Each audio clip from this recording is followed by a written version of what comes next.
So last classes లో power కి derivation చేసాం. ఇప్పుడు పవర్ యాక్టివ్ పవర్ కి ఈక్వేషన్స్ డిస్కస్ చేసుకోవాలి. దాంతో పాటు power factor, power triangle discuss చేసుకొని alternating current through resistor, inductor, capacitor కూడా డిస్కస్ చేయాలి. సో ఇక్కడ అబ్జర్వ్ చేసినట్టయితే ఫస్ట్ యాక్టివ్ పవర్ కి ఈక్వేషన్ చూద్దాం. So active power equation, active power capital P అనే లెటర్ తో డినోట్ చేస్తాం. So active power is denoted by letter capital P, that will be equal to E into I into cos theta. So E into I into cos theta అనే equation ని మనం active power అని చెప్పాలి. Next reactive power, reactive power. So reactive power capital Q అనే letter తో denote చేస్తాం. దీనికి equation వచ్చి E into I into sin theta, where E is equal to voltage, I is equal to current, sin theta is angle between voltage and current. So ఇప్పుడు power triangle ని draw చేసుకొని power factor చూడాలి. Power triangle, so వీటికి direct equations చూస్తే సరిపోతుంది. So power triangle draw చేసుకుంటున్నాం. So power triangle draw చేసుకున్నట్టయితే ఈ అప్పర్ సైడ్, సో ఈ అప్పర్ సైడ్ ని యాక్టివ్ పవర్ క్యాపిటల్ P తో డినోట్ చేస్తాం. That will be equal to E into I into cos theta.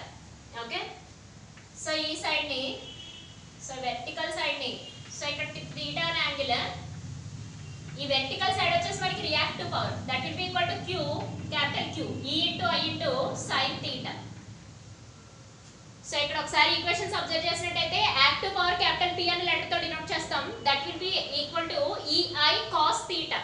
So reactive power capital Q అనే letter తో denote చేస్తాం, equal to EI sin theta. So power triangle ని draw చేసుకున్నట్టయితే horizontal axis మనం తీసుకుని active power draw చేసుకోవాలి.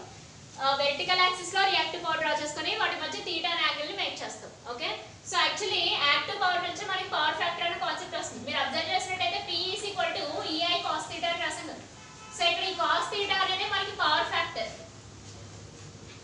So ఇక్కడ cos theta అనేది మనకి పవర్ ఫ్యాక్టర్ అని చెప్తారు. So cosine of angle between voltage and currents is nothing but power factor. So ఇది ఎప్పుడు కూడా మనకి ప్లస్ ఆర్ మైనస్ 90 డిగ్రీస్ ఉంటుంది, ప్లస్ ఆర్ మైనస్ 90 డిగ్రీస్ ఉంటుంది. యాక్చువల్గా ఐడియల్ కేసులో ప్లస్ ఆర్ మైనస్ 90 డిగ్రీస్ అని తీసుకుంటాం, బట్ ప్రాక్టికల్ వచ్చేసేటప్పటికి 90 డిగ్రీస్ బిలోనే మెయింటైన్ అవుతుంది. 90 డిగ్రీస్ బిలో లేదా 90 డిగ్రీస్ అబోవ్నే మెయింటైన్ అవుతుంది. బట్ ప్రాక్టికల్లో 90 డిగ్రీస్ అబోవ్ అయినా తీసుకోవచ్చు, 90 డిగ్రీస్ బిలో అయినా తీసుకోవచ్చు. బట్ ఐడియల్ కేసు వచ్చేసేటప్పటికి 90 డిగ్రీస్ అని కన్సిడరేషన్ లోకి తెచ్చుకుంటాం. యాక్చువల్లీ ఏంటంటే మనకి పవర్ ఫ్యాక్టర్ రిడక్షన్ చేసుకుంటేనే మనకి పవర్ ట్రాన్స్మిషన్ లో లాసెస్ అనేవి తగ్గుతాయి. సో పవర్ ఫ్యాక్టర్ రిడక్షన్ చేసుకుంటూ రావాలి మనం. సో పవర్ ఫ్యాక్టర్ రిడక్షన్ ఎప్పుడైతే జరుగుతుందో అప్పుడే మనకి పవర్ ట్రాన్స్మిషన్ లో, మనకి బయట కనిపించే ట్రాన్స్మిషన్ లైన్ లో ఈ పవర్ ఫ్యాక్టర్ అనేది రిడక్షన్ చేసుకుని రావాలి. రిడక్షన్ చేస్తేనే మనకి పవర్ లాస్ అనేవి మినిమైజ్ అయ్యి కరెక్ట్ అవుట్పుట్ వాల్యూస్ అనేవి బయటకు వస్తాయి. ఓకే, సో ఇప్పుడు alternating current through resistor, inductor, capacitor ని డిస్కస్ చేయాలి. సో రెసిస్టర్ ఎలిమెంట్ నుంచి ఆల్టర్నేటింగ్ కరెంట్ ఫ్లో అయితే ఎలా ఉంటుంది, ఇండక్టర్ ఎలిమెంట్ నుంచి ఆల్టర్నేటింగ్ కరెంట్ ఫ్లో అయితే ఎలా ఉంటుంది, కెపాసిటర్ నుంచి ఆల్టర్నేటింగ్ కరెంట్ ఫ్లో అయితే ఎలా ఉంటుందో డిస్కస్ చేస్తాం. సో కరెంట్ ప్లేస్ లో వోల్టేజెస్ కూడా చూడాలి. ఓకే, సో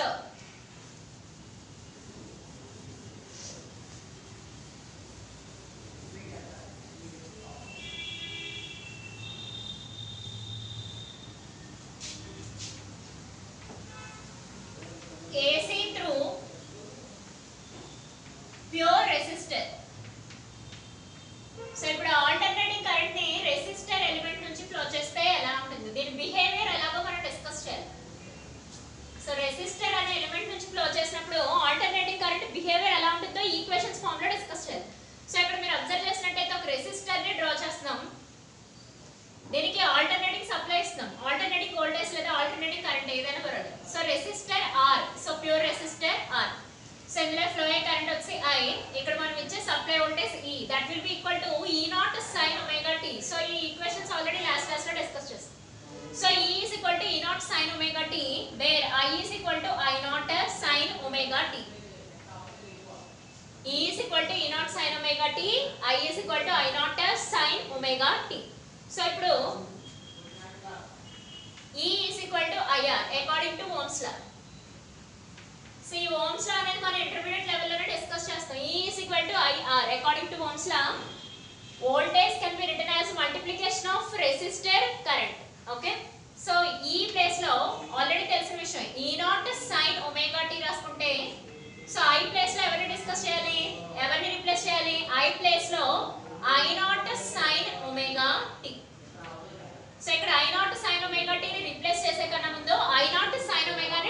చేద్దాం దీంతో. That will be equal to I into R. So direct గా రాయకుండా I is equal to I0 sin omega ని డెరివేషన్ లో తెచ్చుకోవచ్చు. ఓకేనా? సో ఇక్కడ మనం డిస్కస్ చేసినట్టయితే E0 sin omega t that will be equal to ఇక్కడ r మనకి మల్టిప్లికేషన్ లో ఉంది, ఇటు సైడ్ తీసుకొస్తే division by r that will be equal to I. Okay, so మీరు అబ్జర్వ్ చేసినట్టయితే E0 బై r ని I0 అని రాసుకోవచ్చు. సో మనం ఈ ఈక్వేషన్ లో I0 is equal to E0 by capital R. So I0 is equal to E0 by capital R. So అదే విషయాన్ని ఈక్వేషన్ లో సబ్స్టిట్యూట్ చేస్తే ఏమవుతుందండి మనకి I is equal to I0 sin omega t. I is equal to I0 sin omega t. మీరు observe చేసినట్టయితే నేను ఈ అనే ఈక్వేషన్ ని కన్సిడరేషన్ తీసుకొని I అనే వాల్యూస్ ని తీసుకొచ్చాను.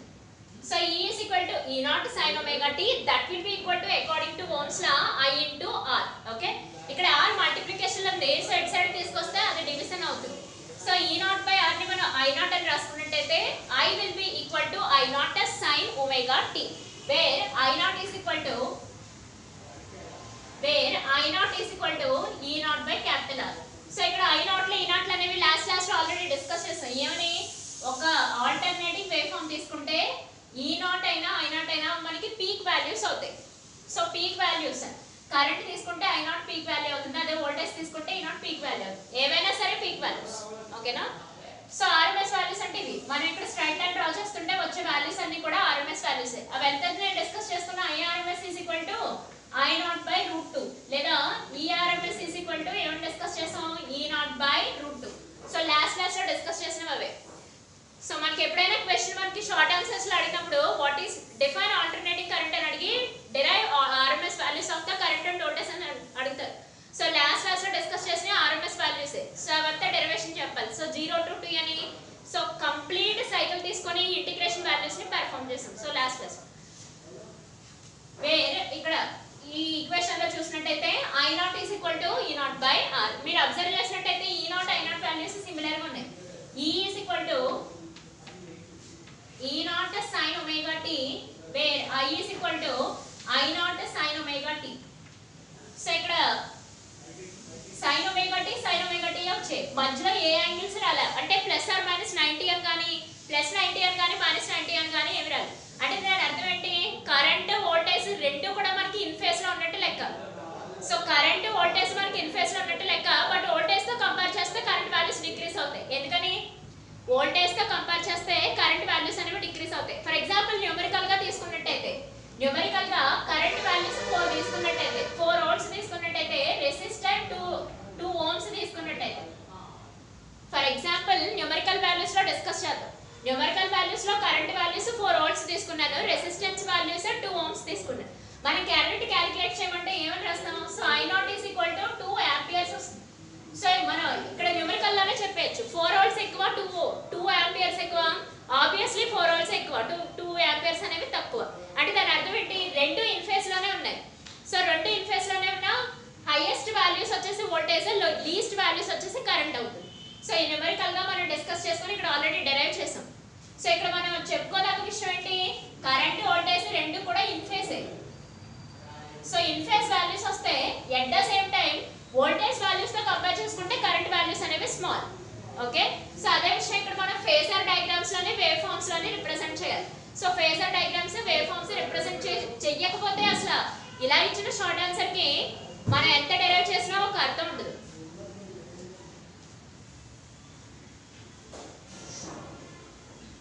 So phasor diagrams wave forms చదువు. సో ఇన్ ఫేజ్ అనే విషయం చెప్పాలి, at the same time voltage values high current values లో అనే విషయాలు కూడా డిస్కస్ చేయాలి.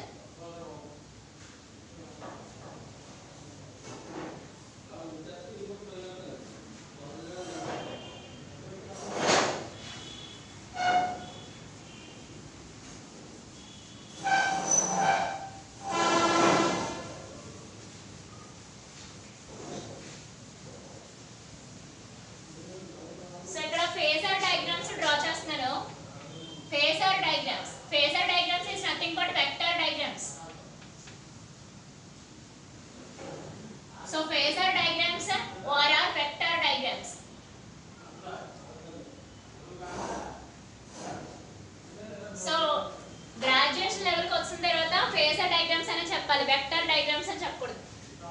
Wave forms. So phasor diagrams wave forms చూస్తాం. ఓన్లీ రెసిస్టర్ కి, ప్యూర్ రెసిస్టర్ కి ఏసీ అప్లై చేస్తే ఎలా ఉంటుంది. సో ఫేజర్ డయాగ్రామ్స్ తీసుకుందాం. సో ఇది వోల్టేజ్ ఫేజర్, ఇది వచ్చేసి కరెంట్ ఫేజర్. మీరు అబ్జర్వ్ చేసినట్టయితే వోల్టేజ్ కరెంట్ ఇన్ ఫేజ్ లో ఉన్నాయి, అంటే వీటి మధ్య angle 0 degrees. So in phase లో ఉండడం అంటే ఏంటి దాని అర్థం, వీటి మధ్య యాంగిల్ ఇన్ ఫేజ్ లో ఉన్నాయంటే 0 డిగ్రీస్ ఉన్నట్టు అర్థం. సో 0 డిగ్రీస్ యాంగిల్ ఉందంటే దాని అర్థం రెండు ఇన్ ఫేజ్ లో ఉన్నట్టు అర్థం, అవుట్ ఆఫ్ ఫేజ్ లో లేవు, రెండు ఇన్ ఫేజ్ లో ఉన్నాయి. బట్ కానీ ఎందాక ఆల్రెడీ డిస్కస్ చేసాం, ఈ values more, I values less, because E can be written as I by R. Sorry, I can be written as E by R, because I can be written as E by R. So అందుకని ఈ values అంటే voltage values more, current values less వస్తాయి. Both are in phase making an angle 0 degrees in between them. So ఇప్పుడు wave forms observe చేసుకోవాలి. So wave forms observe చేసుకున్నట్టయితే ఈ values more గా ఉండి వేవ్ ఫార్మ్ ఇలా ఉంటుంది. సో ఐ వాల్యూస్ లెస్ కదా, సో ఐ వాల్యూస్ లెస్ కాబట్టి ఇలా డ్రా చేసుకుంటాం. సో ఇవి ఈ వాల్యూస్, ఇక్కడ వచ్చేసి I values with respect to omega t. So ఇక్కడ ఈ అండ్ ఐ రిప్రజెంట్ చేస్తాం. So E and I representation, so x axis మీద omega t representation. So compared to E values I values are less, because I is equal to E by R. So numericals లో కూడా already discuss. So ఇన్ని in phase లో ఉంటాయి, అంటే దాని అర్థం ఏంటి, same starting point same ending point, angles కూడా 0. ఇక్కడ 0 దగ్గర స్టార్ట్ అవుతుంటే ఇక్కడ 180 దగ్గర ఎండ్. సేమ్ మళ్ళీ నెగటివ్ సైకిల్ 180 దగ్గర స్టార్ట్ అయితే 360 డిగ్రీస్ దగ్గర end. So it can be called as in phase. So in phase values లో ఉంటాయని చెప్తాం. ఏసీ త్రూ ప్యూర్ రెసిస్టర్ అయితే, అదే ఒకవేళ ఇండక్టర్ అయితే ఏంటో చూడాలి. తర్వాత కెపాసిటర్. సో వీటన్నిటిని ఎలిమెంట్స్ అని కూడా అంటారు. సో ఎలిమెంట్స్ అంటే resistor element, current inductor element, capacitor element అని కూడా డిస్కస్ చేస్తాం.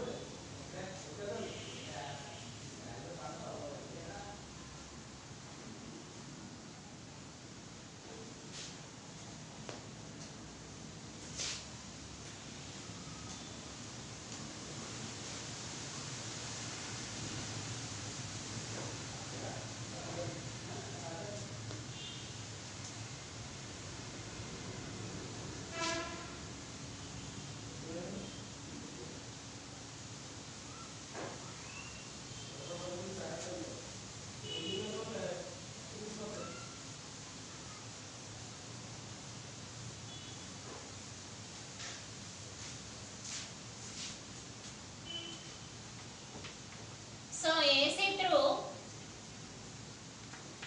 pure inductor లేదా ఇండక్టర్ అని రాసుకున్న పర్వాలేదు.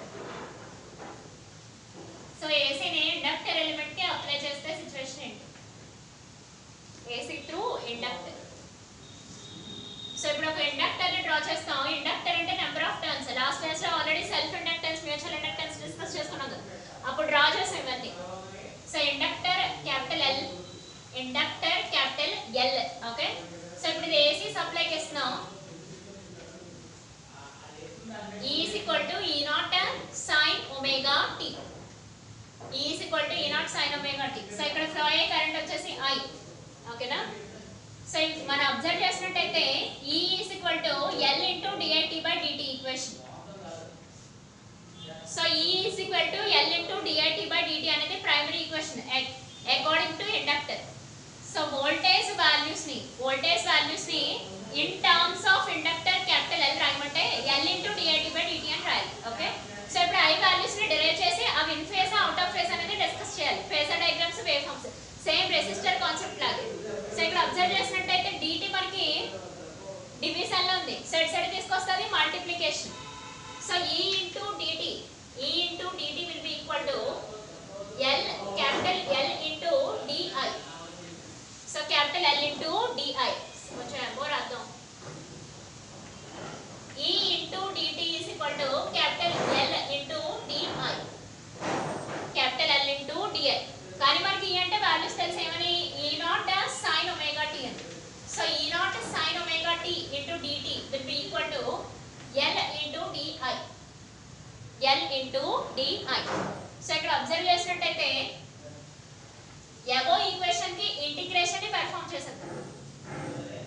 So non limit integration, limited కాదు. సో ఇంటిగ్రేషన్ ని పెర్ఫార్మ్ చేస్తే ఏమవుతుంది, ఇంటిగ్రల్ ఈ not constant sin omega t dt, sin omega t dt, that will be equal to L constant, capital L constant, integral di, integral di.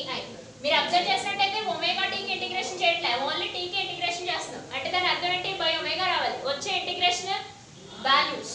So integration perform చేసిన తర్వాత ఈ naught minus cos omega t by omega వస్తుంది. So ఎలాగా అది non limit integration కదా, అందుకని ఇంకా limits ఏమి రాయనవసరం లేదు. So minus cos omega t by omega మనం విత్ రెస్పెక్ట్ టు టీ చేసాం కాబట్టి, అదే with respect to d omega t చేస్తే ఇక్కడ ఒమేగా వచ్చే పరిస్థితి ఉండదు. విత్ రెస్పెక్ట్ టు టీ చేసాం కాబట్టి ఇంటిగ్రేషన్ ఇక్కడ డి ఒమేగా అనేది వచ్చింది. అదే with respect to d omega t చేస్తే ఇక్కడ ఒమేగా వచ్చే సిచువేషన్ ఉండదు. ఓకే, సో ఇక్కడ అబ్జర్వ్ చేసినట్టయితే capital L integral d values I, integral d values I. So ఇక్కడ మనకి ఓన్లీ కరెంట్ వాల్యూస్ ఒక్కటే ఫైండ్ అవుట్ చేయాలి. సో కరెంట్ వాల్యూస్ ఒకటే ఫైండ్ అవుట్ చేయనప్పుడు ఎల్ మనకి మల్టిప్లికేషన్ ఉంది, సో ఇటు సైడ్ తీసుకొస్తే ఏమవుతుంది, division.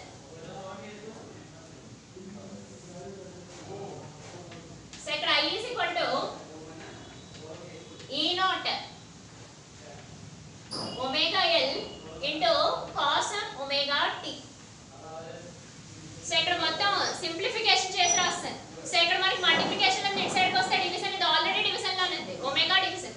So minus E naught into cos omega t by omega L, that will be equal to I. Okay, so ఇక్కడ I is equal to E naught by omega L minus cos omega t.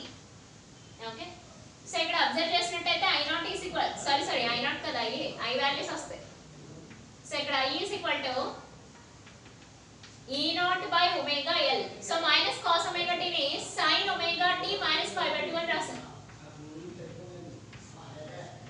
So minus cos omega t ని sin omega t minus pi by 2 అని కూడా రాసుకోవచ్చు. So minus cos omega t can be written as sin omega t minus pi by 2. So ఇక్కడ E naught by omega L ఉంది కదా, దీని I naught అని replace చేస్తాం. I naught is equal to E naught by omega L అనుకుందాం. So I naught is equal to E naught by omega L. కానీ ఇక్కడ omega L అనేది inductive reactance అవుతుంది. సో ఇక్కడ omega into L అంటే మనకి ఇండక్టివ్ రియాక్టెన్స్. సో ఆ విషయం ఇక్కడ డిస్కస్ చేద్దాం. So I is equal to I naught sin omega t minus pi by 2. Sin omega t minus pi by 2. I is equal to I naught sin omega t pi by 2, where I naught is equal to E naught by omega L.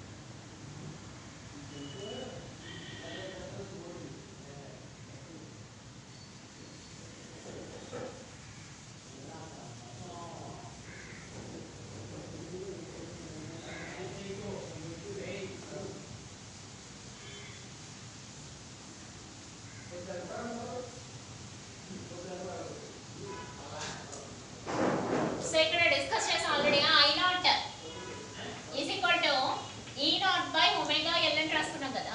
So ఇక్కడ ఈ omega L ని inductive reactance XL అని చెప్తారు.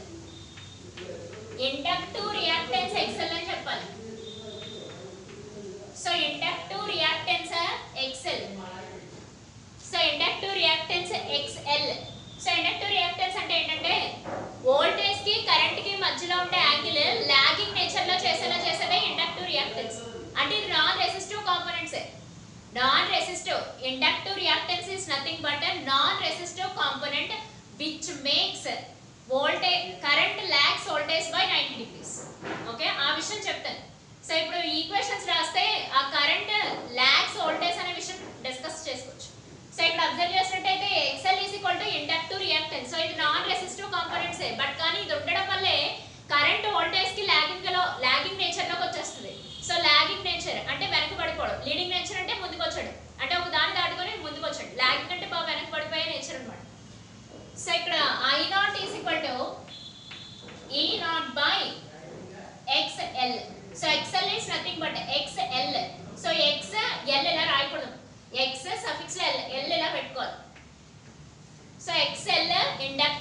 Reactance ఓకేనా. So non resistive components but కానీ logging nature లో ఉండడానికి help చేస్తూ ఉంటుంది కరెంట్ కి వోల్టేజ్ కి. ఓకే సో ఇక్కడ ఇందాక ఆల్రెడీ రాసాం I is equal to I naught sin omega t minus pi by 2. I is equal to I naught sin omega t minus pi by 2. So last already రాసాం కానీ మనకి equation ఈ తెలుసు E is equal to E naught sin omega t. So మీరు observe చేసినట్టయితే ఇందాక resistor లో వచ్చినలాగా E is equal to E naught sin omega t, I is equal to I naught sin omega t రాలేదు. మీరు observe చేసినట్టయితే omega t minus pi by 2 వచ్చింది ఇక్కడ. అంటే 90 degrees యాంగిల్ లో కరెంట్ లాగ్ అయిపోతుంది. ఈ మైనస్ దాని అర్థం లాగింగ్ నేచర్ అని అర్థం.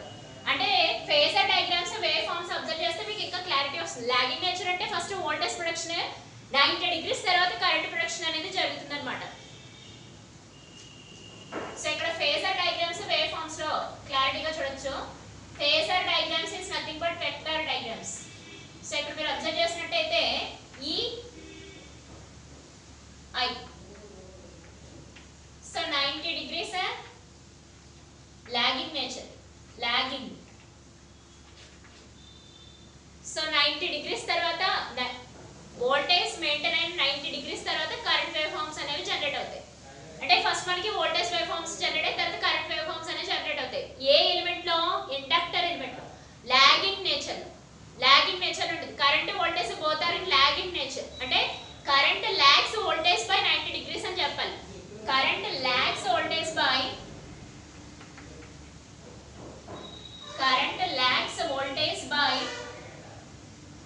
90 degrees. సో దీన్నే pi by 2 అని చెప్తారు.